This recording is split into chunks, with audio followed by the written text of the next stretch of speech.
ఆయన నామములో కూడుకుని ఉంటారు, వారు మంచిగా ఉంటారు. ఇది ఎవరికి శ్రమకరం కాదు, భయపడకు.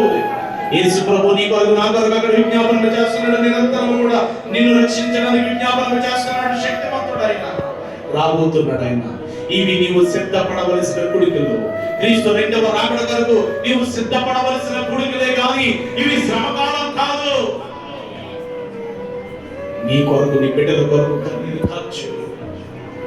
ఎక్కడైనా దేవునికి అవిధేయత చూపిస్తున్నావేమో సరి చేసుకో.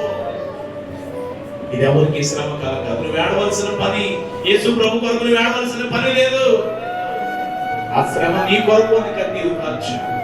నీ భర్త కొరకు, నీ బిడ్డల కొరకు, నీ భార్య, నీ కుటుంబం, నీ సంఘం మొత్తం మొదలు కొరకు, స్వార్థ గట్టు తగులుతున్న వారి కొరకు కన్నీరు కార్చు, ప్రార్థన చేయి. ఒక గంట సమయం దేవునితో గడుపు. నీ ఉపవాసం వల్ల దేవునికి మహిమ రావాలి. ఆచార ప్రకారంగా చేయదు.